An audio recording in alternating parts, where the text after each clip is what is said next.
I was switched at birth and grew up in the countryside as the true daughter of a wealthy family.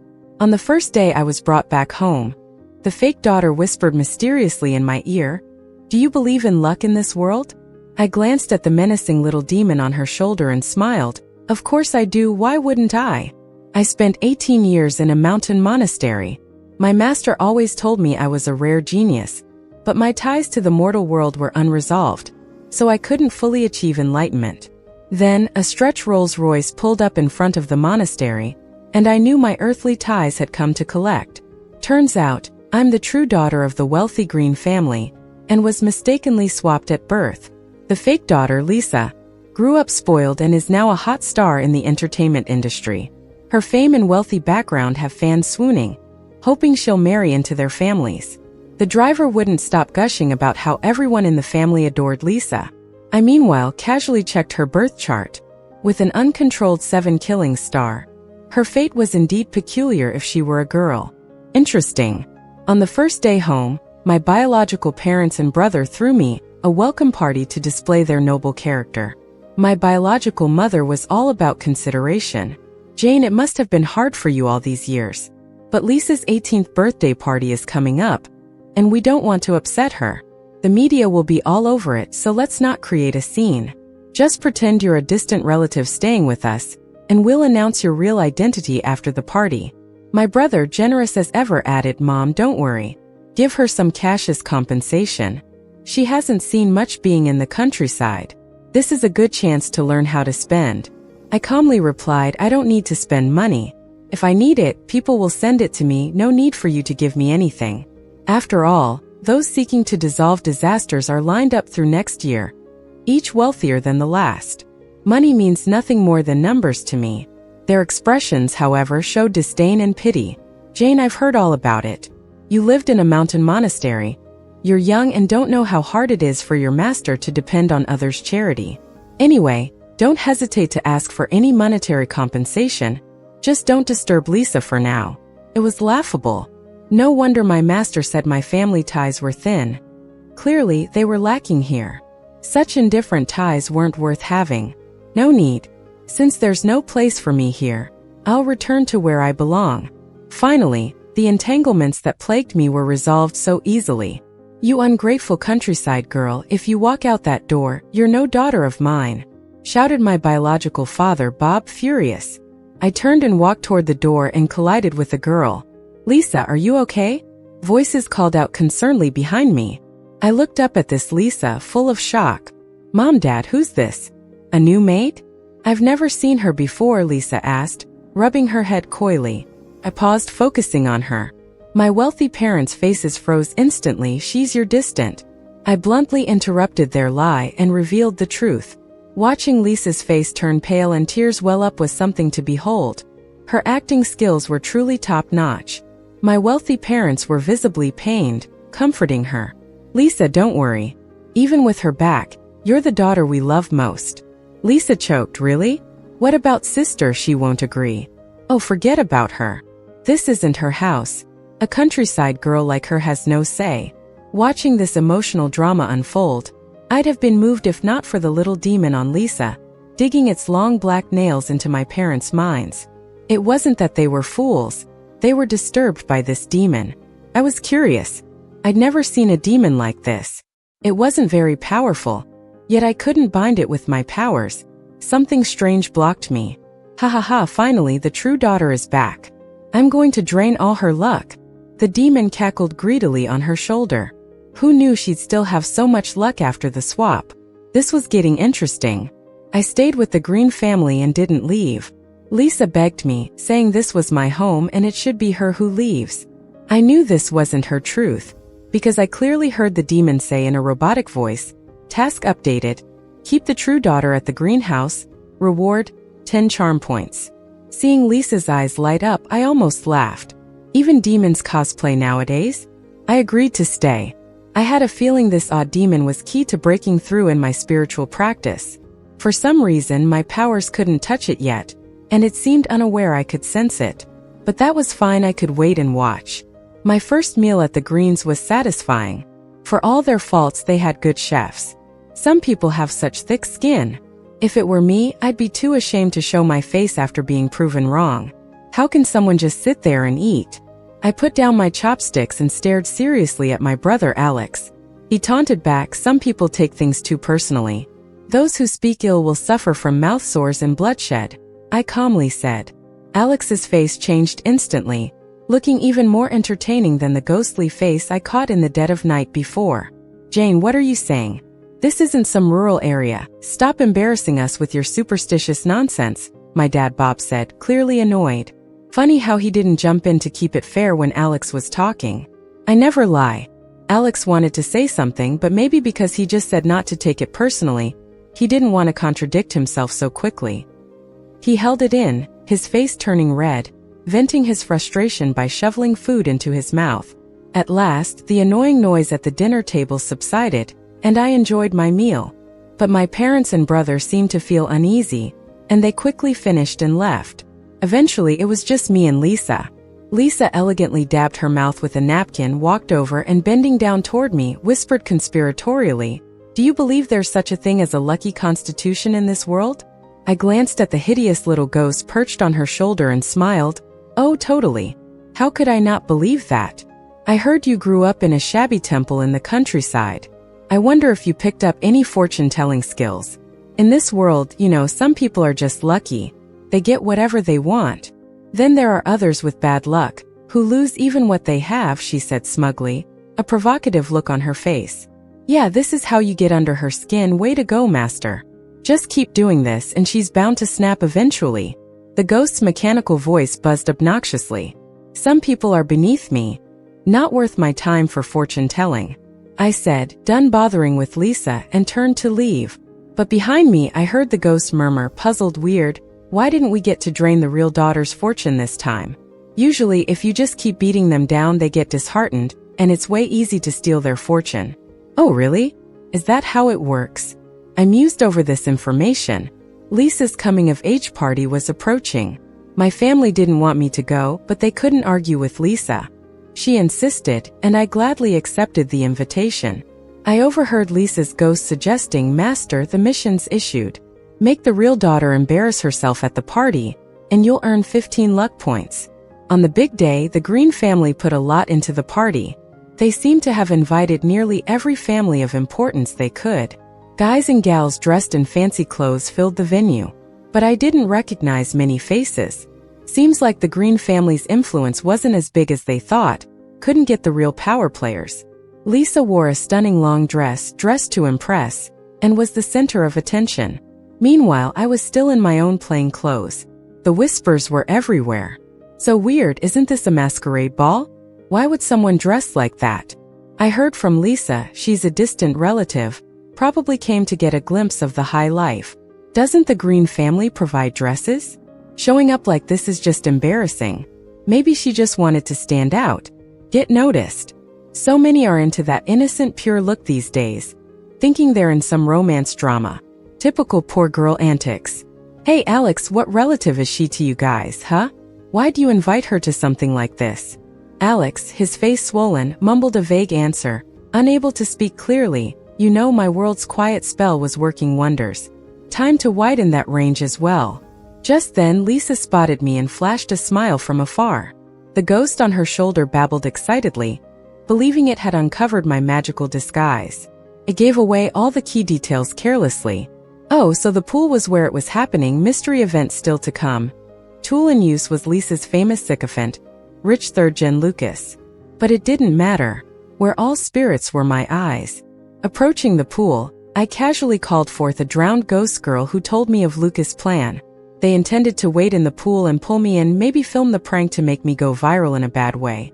If I was the real daughter raised in the countryside, that sort of experience could really shame me. Too bad for them, I'm not. Lisa ushered me over, claimed she needed to apologize and had important things to say. "What is it?" "I'm listening." "Sis, you should apologize to Dad. He's mad about you talking back at dinner and doesn't want to reveal your identity. But you see, he's all bark and no bite. Just apologize and maybe he'll acknowledge you again." She gave me that sisterly look. Pretty good actress, right? The ghost kept whispering like background noise, impatient to execute the plan. I didn't give it much thought. Master, she's close to the pool edge. Time for Lucas to come out, it urged. Lisa's smug grin froze as a pale, wet hand grabbed my ankle from the pool. The effort behind the tug was evident, but I didn't budge. Ridiculous as it was, it tried so hard to topple me. Oblivious to the weight charm I had put on myself. No way this weak guy could move me. Lisa stared, disbelief plastered across her face. No way. I clearly boosted Lucas's strength. How is he so useless now? The little ghost screamed, voice raw from disbelief. Damn it. This is just a normal romance world. There's no way there are fantasy powers here. Well, seems like I can't touch the little ghost right now, but it can't mess with my powers either. I watched Lisa's expression for a while, then lowered my hands and made a gesture. Go ahead, pool ghost girl, complete this task for me and I'll grant you your wish. The grip that wouldn't let go of me was suddenly yanked away with great force. Soon after, there were splashes and shouts of panic coming from the pool. Lisa hurriedly rushed to the pool's edge to find Lucas floundering, his face pale with fear. It seems neither of them is aware of the ghostly presence like I am. Only I could see the drowning ghost girl joyfully holding Lucas underwater. She didn't want to let go of him. Help! Someone please! Lisa's screams drew many into the pool, all trying to save him. Watching Lucas getting a proper scare, I waved lightly at the ghost girl, signaling her to release him. Though she looked a bit reluctant. Better deliver on the promise of burning a handsome paperman for her soon. What happened? Why did Lucas pass out? Oh my God, if something happened to Lucas, Mr. White is not going to let this slide. He didn't even want to come to this party. It was Lucas who begged him to. The Greens are negotiating a partnership with the White Company. Right? Wow, that's going to be fun to watch. With everyone speculating around us, Bob's face grew darker, and he yelled at me, what's going on? How did he drown out of nowhere? I shrugged calmly, he saw a ghost, maybe walked too many dark paths lately. Bob's face twisted in anger, and he hissed at me, don't spout nonsense here. Lucas slowly regained consciousness, weakly coughing. Just then, a well-dressed man burst in, cradling him with concern. What happened? How did you end up drowning in the pool? Lucas clutched the man's clothes, trembling. Brother, a ghost? There was a water ghost. Someone was pulling me in the pool. So scary. So cold, I thought I was gonna suffocate. Mr. White, seeing his brother so frightened, looked grave. He turned to Bob. Mr. Green, my brother was here for your daughter's coming-of-age ceremony. You better have a good explanation for what happened. Bob visibly lost his earlier bravado, now looking anxious. Mr. White, I really have no idea. I heard a commotion and came over, and it was like this. Perhaps we should check the surveillance cameras? Master, I can't control the surveillance. What do I do? They can't check it. It'll not only mess up your mission but also ruin your character. I heard my little ghost's worried electronic voice. Lisa suddenly chimed up sweetly. Actually, I saw my sister here looking lonely, so I came over to chat with her. And that's when I noticed Lucas in the pool. You might want to ask my sister about what happened. Oh, so I'm the scapegoat now, huh? Oh, I wasn't aware Miss White had a sister. May I know who this is? Mr. White's tone was icy. Sister, just tell the truth. Mr. White and Lucas are reasonable, they won't blame you. Lisa looked at me, her eyes shifting nervously. Everyone's attention turned to me. Master, what brings you here? Mr. White's voice was full of surprise, the harshness gone.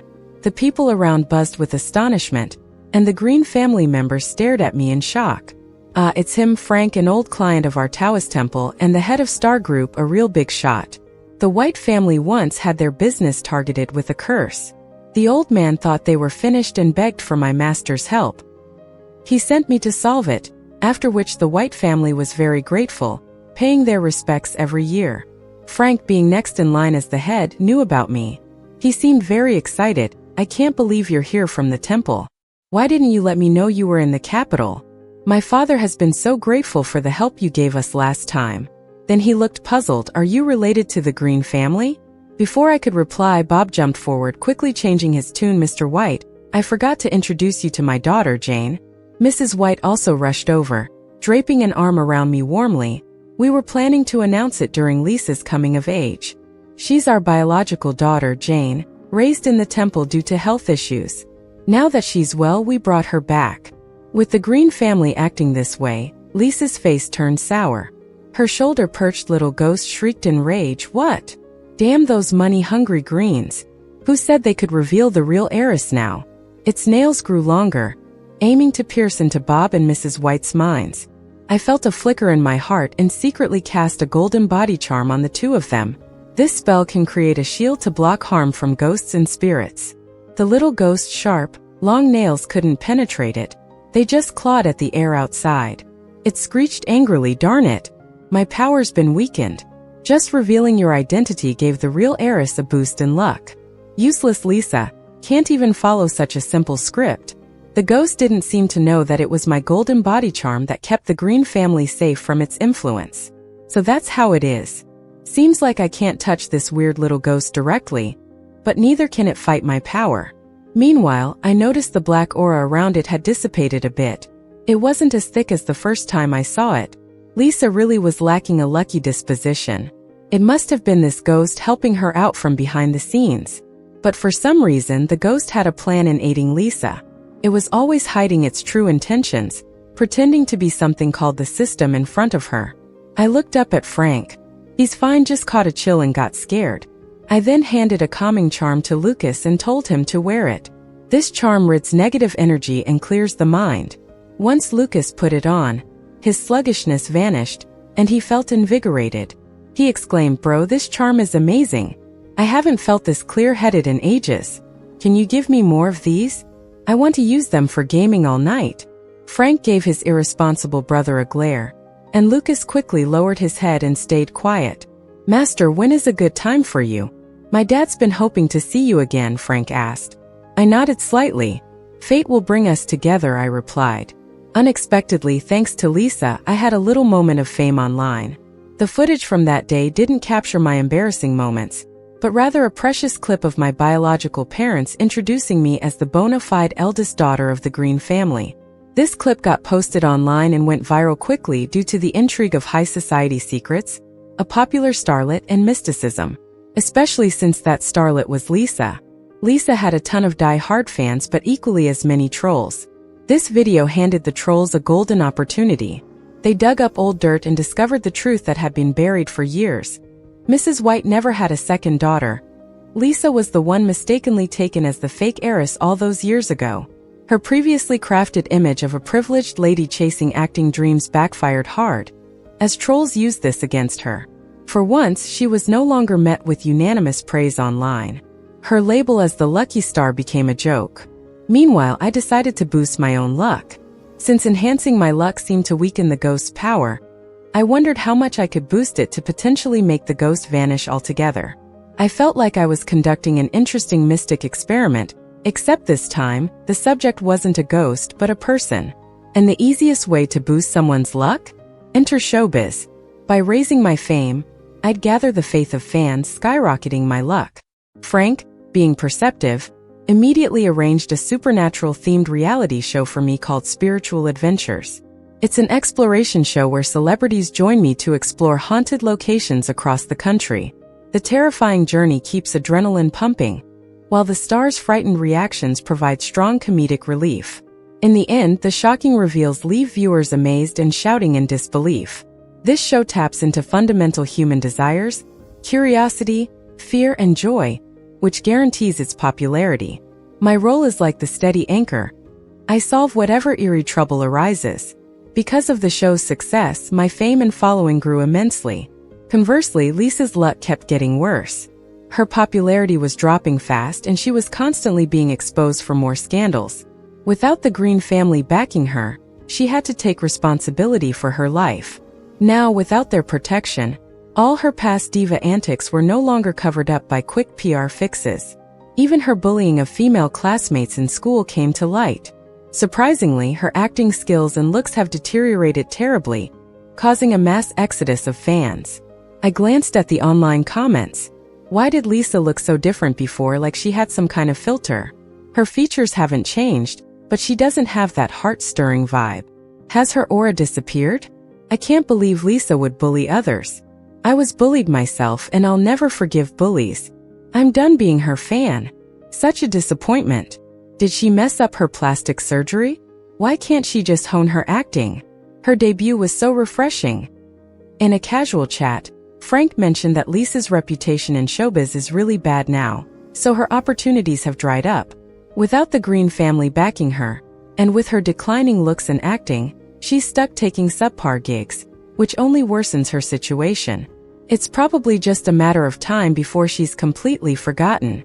I have this feeling like my karma is about to be settled soon. So, the director told me to head out to the suburbs to shoot the 9th episode of Paranormal Adventure. I was happy to go, but when I got to the show, guess what? Lisa and Lucas were among the invited celebrity guests. I bet Lisa somehow got Lucas to bring her along. With her current reputation, the producers would never send her an invite. I mean, Lucas is Frank's younger brother, and Frank's a big deal, so the production team couldn't just say no. But what is Lisa scheming this time? I couldn't help but take a closer look at Lisa. Wait a sec, was her skin always this bad? Were her eyes always this small? Plus, she's got on some heavy makeup, totally different from her usual fresh and sweet look. Maybe I was staring too obviously because Lisa started looking a bit uncomfortable. Master, don't worry about your looks. Once you take out the real heiress, your beauty will return to its peak. Lisa forced a smile and said, "Hey sis, long time no see." I gave her a knowing smile back. Yeah, it's really been a while. Master, trust me, in this place my powers are the strongest, she added. It seemed like even Lisa was starting to doubt the little spirit's abilities. I didn't blame her, this spirit was much smaller than when I first saw it, so weak now that I could probably crush it with just a flick. But still, it's frustrating that I can't quite touch it. This haunted place was an old hospital, abandoned for ages. Rumor has it that some patients just disappeared at night. Plus, it was said these people were homeless, secretly used for organ trafficking by the hospital. Over time, no one dared to go there, and it fell into ruin and closed. Such creepy urban legends aren't rare. What surprised me, though, was this hospital was actually haunted. Unlike other so-called haunted places, most are just full of minor spirits acting up. This hospital was different. A dense cloud of almost palpable resentment shrouded the building, veiling it like a thick fog. But weirdly enough, despite the resentment, I didn't feel any hostility. It even felt oddly familiar, which piqued my curiosity. Inside the hospital, everyone split into groups to explore and find its creepy secrets. I volunteered to team up with Lucas, if only for his brother's sake. I couldn't let anything happen to him. Lucas was a perfect fit for the show. He was scared but also super curious, always poking around. He kept opening old cabinets, trying to unravel the mystery. But the props planted by the crew like creepy dolls scared him half to death, having him yelping and screaming. I was surprised when Lucas actually found something useful. Master, look. This file has Mrs. White's name on it. Oh my God, could this be the hospital where you were born? I took the file and skimmed through. It was true, the admission records had Bob and Mrs. White's names, along with my birth info. What a coincidence, I couldn't believe it. I tried to calculate the karma of this hospital but came up blank, like it was outside my universe. Was it like the spirit, a force from another world? I fell into thought, and by the time I snapped out of it, Lucas and the crew were nowhere to be found, leaving me in a foggy haze. Did you enjoy stepping on me to rise, sis? A chilling voice laughed right in my ear. It was Lisa, just like a shadow that wouldn't leave. Too bad this time you won't wiggle your way out like before. Something cold pressed against my waist. I was taken aback. Lisa, are you planning to kill me? We're on a show. Lisa chuckled darkly. Oh sis, so what if it's murder? Once you're gone, I will be the center of the universe, and everything will revolve around me. Lisa, is it that important to be the center? You're obsessed. Ha ha ha, obsessed? Jane, you're ridiculous. She mocked. Let me tell you, you're not a real person. You're just some character from a book. What makes you think you can fight me? I'm the chosen one, destined by the system. As she finished, she looked down at me smugly, waiting for me to break down after realizing the truth of this world. Too bad she was in for a letdown. Oh, the system, you mean this? I reached out and easily caught the little spirit, examining it closely. Somehow, in this bizarre hospital, my power could finally touch it. The spirit's dark aura had doubled, but it was still weak for my grasp. It struggled in my hand. Let go of me, woman. This can't be happening. Master, save me. Cried out in panic. Its power had grown a bit, but still too feeble. It's too noisy, I muttered and squeezed, making it vanish into thin air. Lisa's face was a sight to see, like her world crumbled right before her eyes. She stood there, dazed, mumbling mindlessly. How can you see the system? This is supposed to be my system. It can't be. Jane, what did you do to my system? Give me back my lucky system. You idiot, open your eyes and take a good look. This isn't some luck system, it's just a little ghost, I said disdainfully.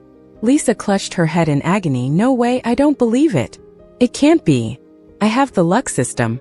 I'm the chosen one. Wake up. There's no such thing as destiny in this world. If there is, it's because you chased it yourself, not from cheating with some outside system to change fate. Lisa shook her head, obsessively repeating, no, I don't believe it. As long as you disappear, I'll still be lucky in the entertainment world. Everyone will adore me. I didn't want to talk to a half-crazed person, so I turned to leave. But as I turned, I heard the sound of wind behind me. I slightly sidestepped. Lisa, trying to attack, couldn't stop her momentum and crashed into the nearby medical equipment. A sharp end pierced through her neck and blood gushed out. Lisa was dead. As she died, the resentment that shrouded the entire hospital began to quickly move toward me.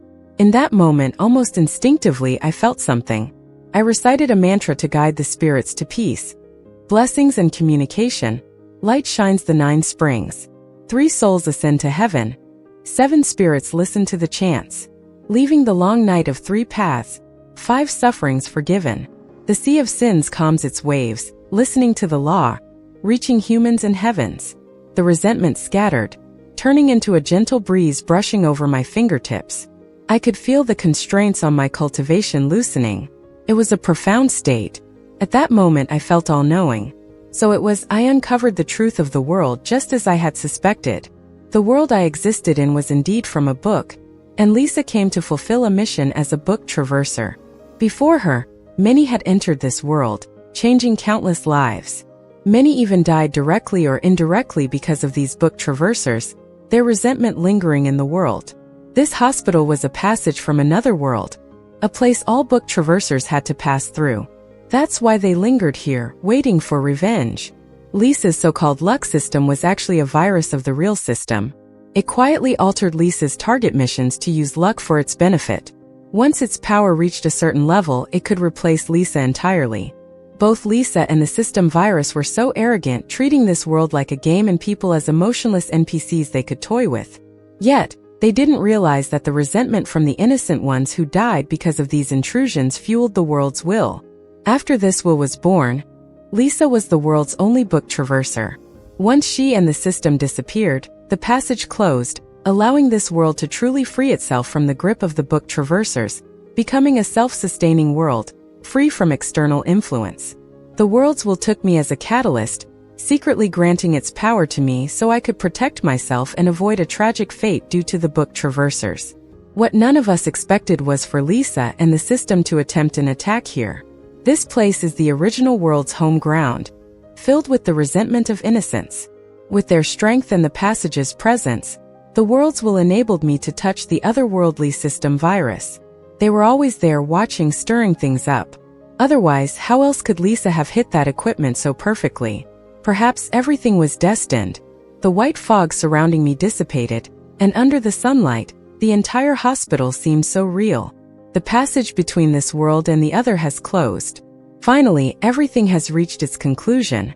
Both this world and I are set to embrace freedom and renewal. The end.